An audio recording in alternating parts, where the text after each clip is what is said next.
Assalamualaikum warahmatullahi wabarakatuh. Perkenalkan, saya Sisti Rizky Asyifa akan menjelaskan mengenai tugas akhir saya berjudul Analisis Karakteristik Fenomena Dawn South Wind di Indonesia. Dawn South Wind merupakan fenomena angin kencang yang berdebu di lisat gunung.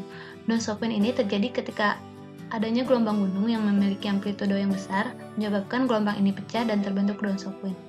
Pengaruh Dawn South Wind ini sangat besar, diantaranya yaitu dapat merobohkan rumah, memulai terbentuknya peristiwa kebakaran, ataupun menyebarkan kebakaran hutan, dan merobohkan pohon.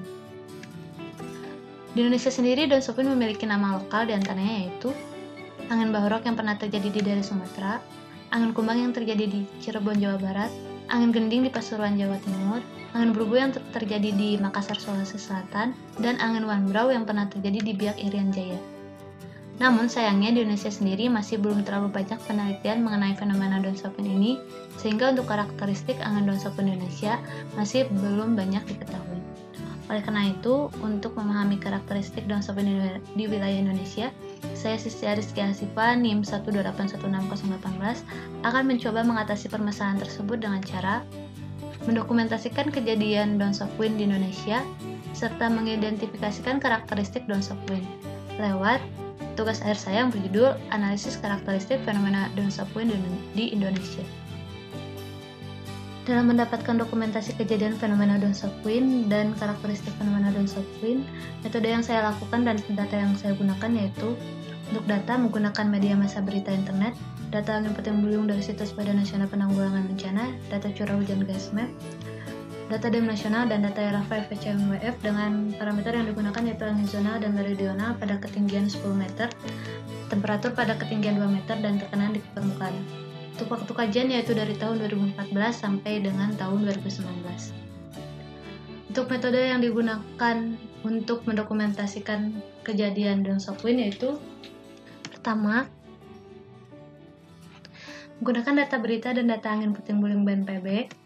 Untuk data berita, dicari data angin kencang di sekitar gunung dan tidak disertai hujan. Untuk data angin puting beliung, dicari data angin puting beliung di sekitar gunung dan tidak disertai hujan.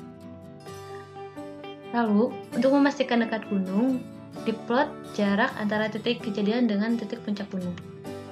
Setelah dilakukan plot dekat tidaknya dengan gunung, diverifikasi apakah benar tidak terjadi hujan menggunakan data hujan GasMap. Apabila terjadi hujan, maka tidak termasuk ke dalam dokumentasi. Namun, apabila tidak terjadi hujan, didapat dokumentasi kejadian Dawn South Wind. Sedangkan metode untuk mendapatkan karakteristik Dawn South Wind, dari dokumentasi tadi dianalisis pola statistik temporal berdasarkan tahun, bulan, dan waktu. Lalu analisis pola khusus sinoptik menggunakan ERA5. Dianalisis temperatur dibagi berdasarkan ketinggian gunung dan angin di 10 meter. Setelah itu, kasus Dawn South Wind terekstrim disimulasikan menggunakan CM1 dengan simulasi CM1 berdasarkan dua kasus. Kasus yang pertama yaitu kasus real menggunakan terrain inputan dari data Denmas, lalu kasus kedua yaitu kasus ideal menggunakan terrain Bell-Shift dari CM1. Selesai. Dari metode yang telah dideskripsikan tersebut didapat bahwa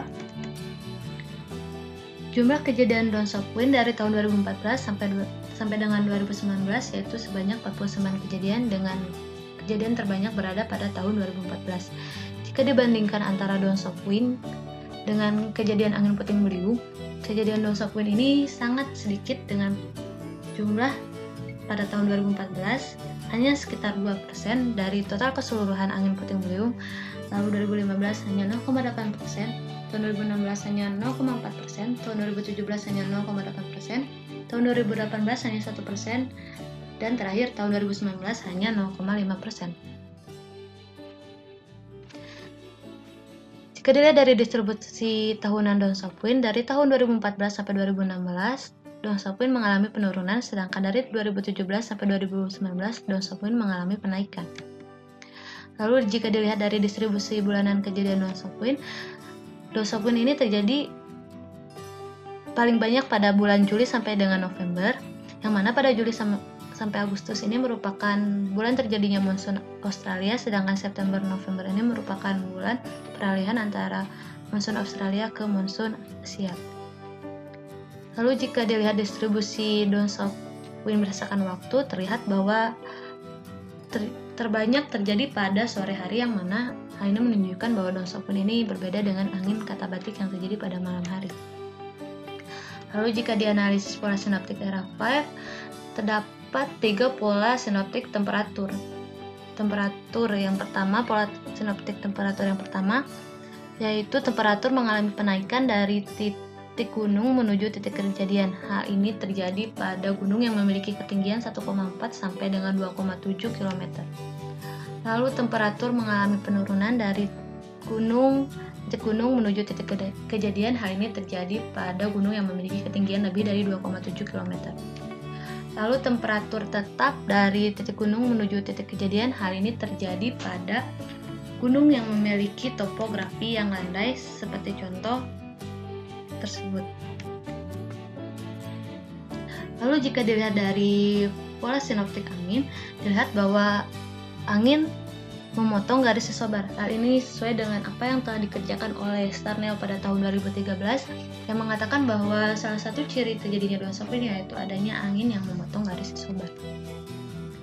Lalu dari analisis model CM1 ideal dapat dilihat bahwa untuk Gunung Merapi, kecepatan yang dihasilkan yaitu 22 meter per second dengan wilayah jangkauan yaitu 11 km.